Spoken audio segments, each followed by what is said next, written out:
وآخر دعواهم أن الحمد لله رب العالمين۔ اس لیے اللہ نے فجر کی نماز میں دو سنتیں بھی اپنے پیغمبر کے ذریعے رکھی ہیں، اور ان کے بارے میں فرمایا ہے رکعتا الفجر خیر من الدنیا وما فیہا۔ اس کا ترجمہ میں بعد میں کروں گا۔ پتہ کسی کو کہ پہلے 10 لوگ جو دنیا میں سب سے زیادہ مالدار ہیں وہ کون ہیں؟ بولیے۔ بل گیٹ کتنے ڈالرز کا مالک ہے؟ بلینز ہے نا، ایک نام ہے۔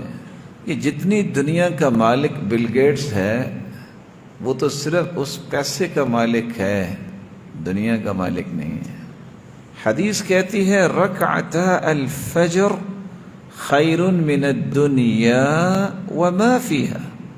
ڈالرز کی بات نہیں ہو رہی، یہ ڈالرز اور یورو اور دینار اور درم اور ریال اور کپس اور ین اور رنگٹ، یہ سارے کے سارے عملے نہیں، جتنی دنیا ہے اور جو کچھ اس میں ہے، ان سب کو بیچ بھی دیا جائے تو 2 رکعتوں کی قیمت ادا نہیں ہو سکتی۔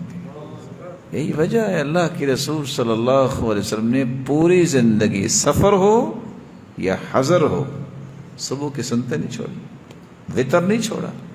آپ سفر میں ہوتے ہیں، نماز قصر کرتے ہیں، آپ ظہر کی 2 رکعتیں پڑھتے ہیں، باقی 8 نہیں پڑھتے، عصر کی 2 رکعتیں پڑھتے، مغرب کی 3 رکعتیں پڑھتے، عشاء کی 2 رکعتیں پڑھتے، لیکن سفر میں بھی وتر اور صبح کی سنتیں نہیں چھوڑتے۔